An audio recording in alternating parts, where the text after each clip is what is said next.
Assalamualaikum warahmatullahi wabarakatuh. Perkenalkan saya Hana Mulyawarni, NIM 19005092.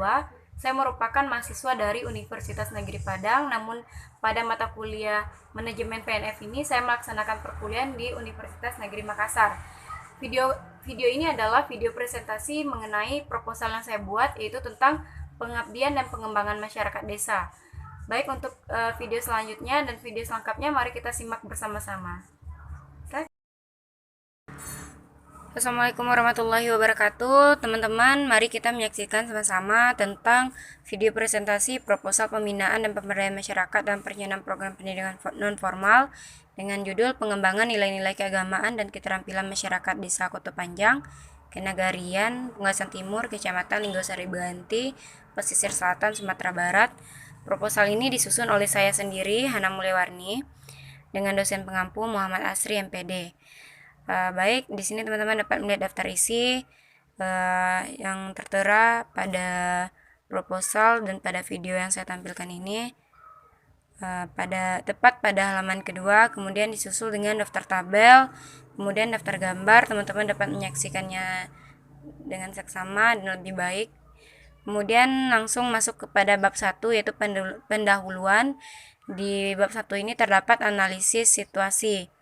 Pada analisis situasi ini merupakan gambaran umum atau latar belakang tentang Desa Koto Panjang ini, yang mana Desa Koto Panjang ini merupakan salah satu desa yang tergabung dalam Kenagarian Pungasan Timur, Kecamatan Linggosari Beganti, Kabupaten Pesisir Selatan, Sumatera Barat. Luas daerah Koto Panjang ini sekitar 10 km dengan jumlah penduduk sekitar 750 jiwa sesuai dengan data KTP. Kemudian terbentuknya Desa Koto Panjang ini kurang lebih pada tahun 1983. Nah, baik, teman-teman dapat menyaksikan pada layar video. Kemudian keterampilan masyarakat Koto Panjang khususnya ibu-ibu masih terbilang rendah. Kelompok ibu-ibu di sana sudah ada, dinamakan kelompok ibu-ibu PKK, namun hanya sekadar ada. Jika dilihat dari segi aktivitas dan keterampilan belum begitu aktif, apalagi dalam membuat kebun-kebun kreatif seperti taman sayuran, buah, tanaman, obat-obatan, dan lainnya. Padahal jika hal ini dimanfaatkan ibu-ibu PKK dengan sangat baik, maka setidaknya dapat membantu ekonomi keluarganya masing-masing. Kemudian dari permasalahan yang kita ketahui tersebut dapat diberikan solusi berupa program yang diberi nama Kembali ke Surau dan program keterampilan.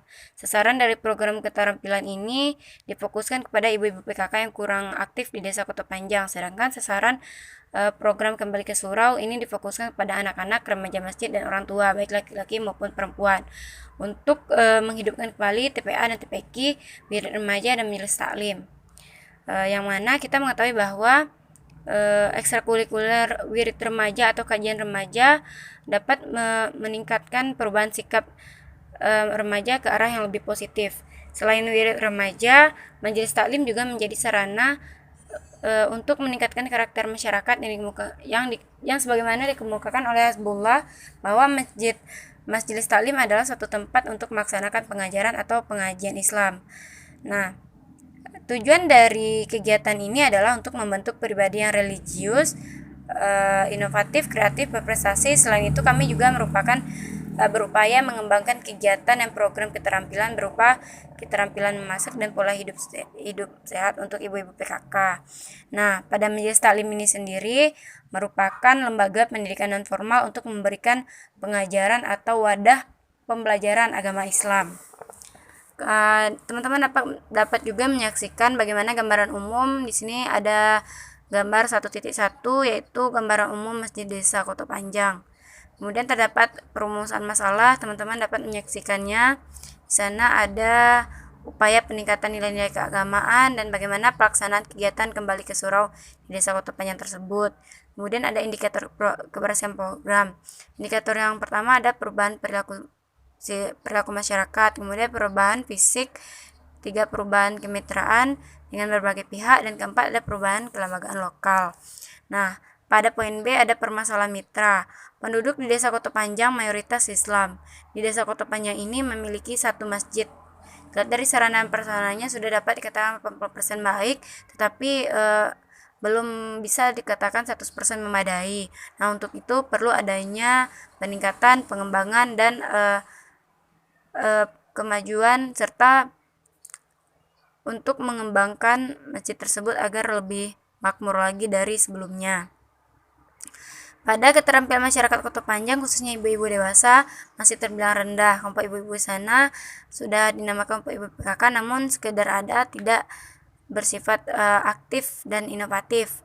Kemudian pada bab 2 ada solusi permasalahan.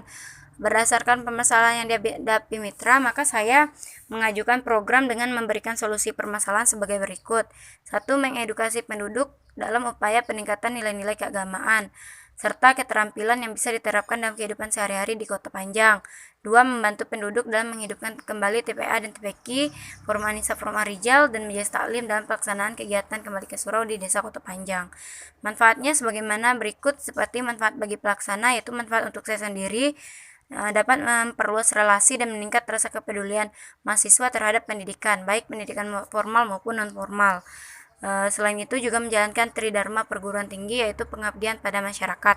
Kemudian manfaat kedua ada manfaat bagi anak-anak, yang mana meningkatkan dan menambah pengetahuan serta keterampilan anak-anak terhadap kegiatan balik ke surau di Desa Kota Panjang.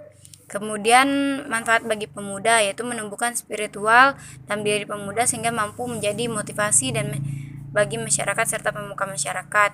Kemudian manfaat keempat ada untuk orang dewasa atau lansia, yang mana meningkatkan kemampuan berwirausaha serta meningkatkan ekonomi masyarakat dengan adanya kegiatan PKK di Desa Kota Panjang dan menambah pengetahuan lansia terhadap kegiatan spiritual.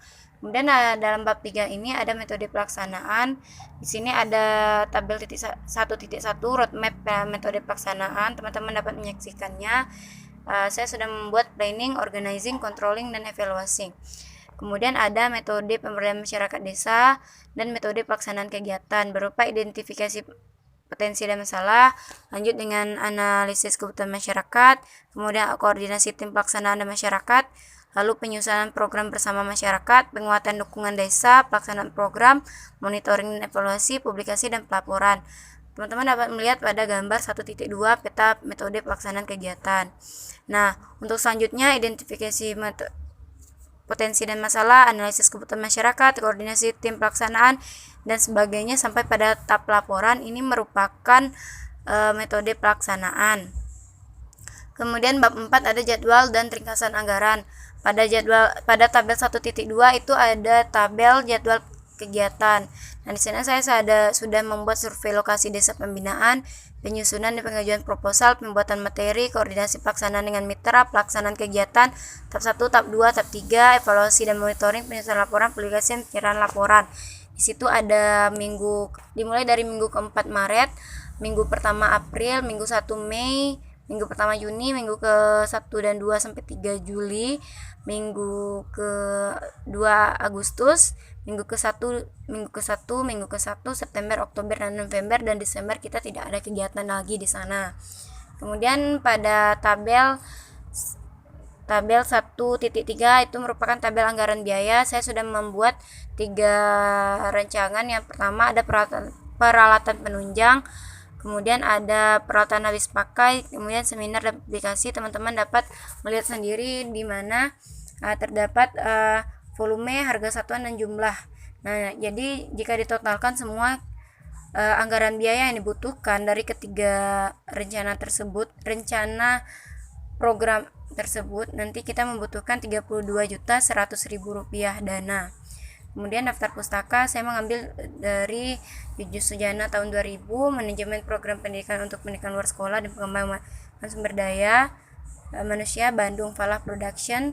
Kemudian saya mengutip tadi pendapat dari Syaidah tahun 2010 nomor 70 dan Pak Lupi tahun 2017 nomor 91. Nah, ini ada berupa lampiran 1 gambaran iptex yang dilaksanakan pada mitra, dan yang kedua ini ada denah lokasi desa binaan. Teman-teman dapat menyaksikannya sendiri.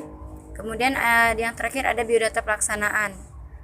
Maksud saya adalah biodata pelaksana. Di sana ada biodata saya.